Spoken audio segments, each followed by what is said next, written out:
Good evening student.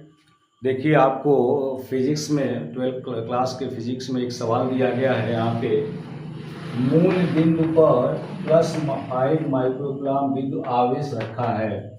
दूरियां metre में मानते हुए बिंदु 340 पर वैद्युत क्षेत्र की तीव्रता ज्ञात कीजिए।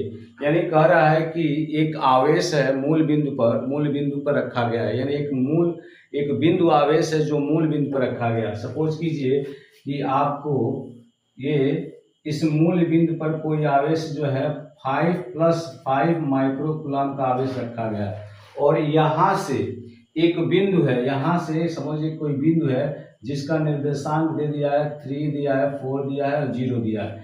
तो इस बिंदु पर वैद्युत क्षेत्र की तीव्रता हमको निकालनी है। तो इस बिंदु पर वैद्युत क्षेत्र की तीव्रता निकालने के लिए ये मूल बिंदु है और इस मूल बिंदु पर एक बिंदु आवेश है जिसका परिमाण दिया है +5 माइक्रोकूलम दिया गया है।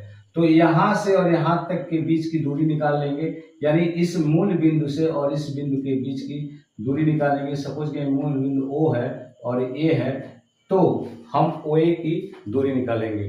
तो आप जानते हैं कि किसी विद्युत क्षेत्र में किसी बिंदु आवेश के कारण किसी बिंदु पर वैद्युत क्षेत्र की तीव्रता का जो फार्मूला होता है, यानी वैद्युत क्षेत्र की तीव्रता E बराबर होता है 1/4πε0 Q/r² होता है।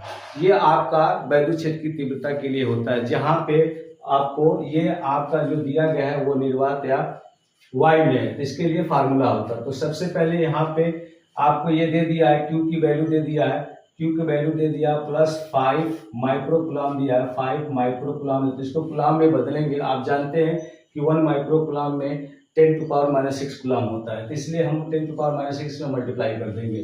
तो Q इक्वल टू हो जाएगा 5 × 10⁻⁻6, इतना कूलम हो जाएगा आपका। अब आपका यहाँ से और यहाँ तक की दूरी निकालेंगे, R की वैल्यू निकालेंगे, तो R बराबर हो जाएगा, यानी आपका R का वैल्यू निकालेंगे।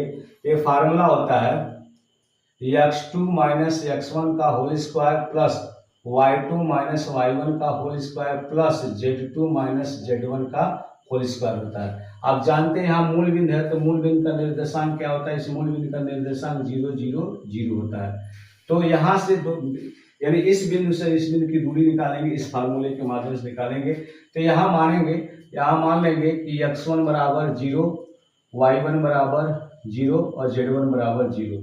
यहाँ मानेंगे x2 बराबर 3, y2 बराबर 4 और y3 बराबर 0। इसका सारा वैल्यू हम यहाँ पे पुट करेंगे तो R का मान निकलेगा। तो R बराबर हो जाएगा आपका x